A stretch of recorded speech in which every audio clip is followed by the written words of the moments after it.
Assalamualaikum warahmatullahi wabarakatuh. Nama saya Benarinda Putra, NPI 13122000238. Hari ini saya akan meringkas materi pengantar hukum Indonesia dari materi awal sampai materi akhir.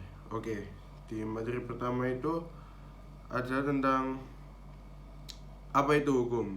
Oke, hukum adalah himpunan petunjuk hidup yang mengatur tata tertib dalam suatu masyarakat yang bersangkutan. Oleh karena itu, pelanggaran terhadap petunjuk hidup itu dapat menimbulkan tindakan dari pemerintah masyarakat. Selain itu, juga dalam konteks hukum, hukum itu sangat penting bagi manusia. Tanpa hukum, manusia tidak mempunyai aturan atau bisa melakukan perbuatan yang semena-mena, seperti melakukan tindakan tercela, pidana, atau bahkan kriminal yang lebih parah. Oleh karena itu, dengan adanya hukum dapat menciptakan ketertiban, keamanan, dan kenyamanan. Ada 3 hal prinsip dalam hukum, yaitu keadilan, kepastian, dan kemanfaatan. Oke, lanjut memasuki materi kedua. Kita menjelaskan pemerintah daerah atau local government. Pemerintah daerah terbasis 3 hal, yaitu pemerintahan lokal yang dilakukan oleh pemerintah, dan yang terakhir yaitu daerah otonomi. Pemerintah daerah merujuk pada otoritas administratif di suatu daerah yang lebih kecil dari negara. Sebutan ini digunakan untuk melengkapi lembaga-lembaga dan tingkat negara yang disebut sebagai pemerintah pusat dan pemerintahan federal, pemerintahan nasional.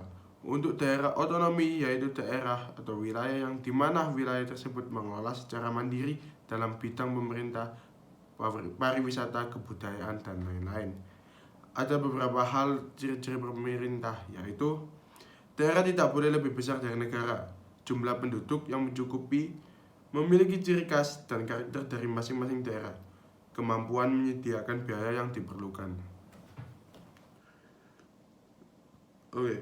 Ada asas-asas penyelenggaraan pemerintah daerah seperti desentralisasi, yaitu lebih bersifat politik, dekonsentrasi lebih bersifat administrasi dan juga dijalankan di luar ibu kota, dan terakhir ada tugas pembantuan. Materi ketiga menjelaskan sumber hukum, yaitu undang-undang, yang dimana terjadinya suatu undang-undang di Indonesia yang dibuat oleh DPR yang bekerja sama dengan pemerintahan. 2. Kebiasaan atau adat, suatu perbuatan yang dilakukan secara turun-temurun dari adat sebelumnya. 3. Traktat, salah satu perjanjian antara negara dan berdasarkan dari hukum internasional yang dituangkan dengan cara tertentu atau termasuk kedua belah pihak tersebut. Doktrin artinya adalah ajaran hukum, menjadi sumber hukum bahwa orang tidak boleh menyimpang dari pendapat ahli. Materi keempat ada tentang klasifikasi atau pengulangan hukum. Ya, di situ terdapat 5 aspek. Yang pertama, yaitu sifat, isi bentuk, waktu, dan tempat. Yang pertama, untuk sifatnya ada 2 sifat, yaitu hukum paksa imperatif dan hukum mengatur fakultatif.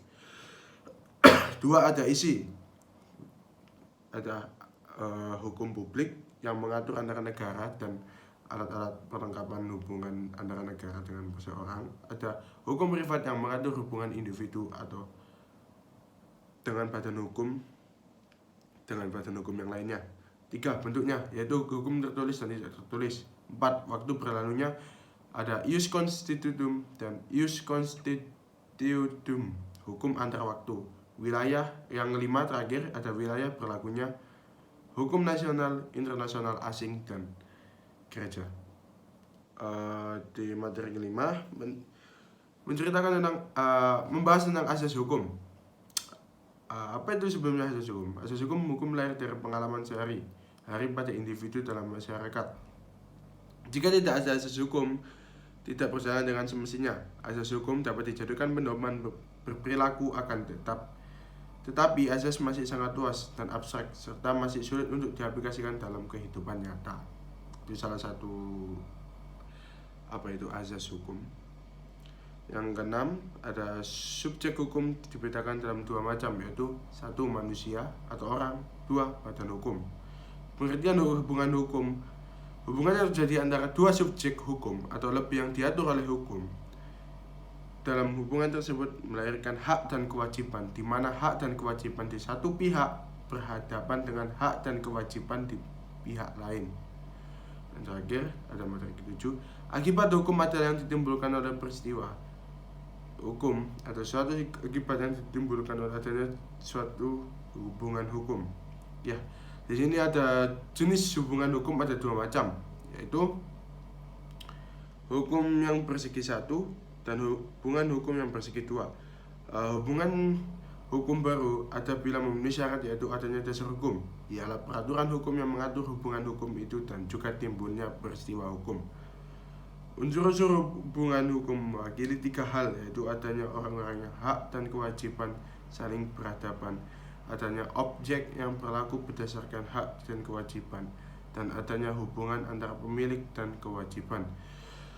Akibat hukum itu terwujud adalah lahirnya, berubah, dan lenyapnya suatu keadaan hukum, dan lahirnya, berubahnya, lenyapnya suatu hubungan antara dua subjek hukum atau lebih, di mana hak dan kewajiban pihak yang satu berhadapan dengan hak kewajiban yang lain.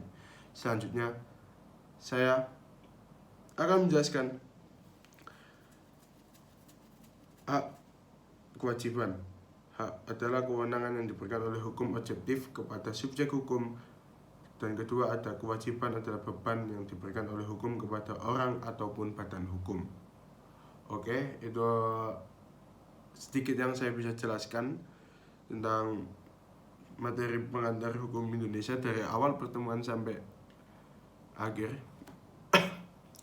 Oke, sekian, terima kasih. Wassalamualaikum warahmatullahi wabarakatuh.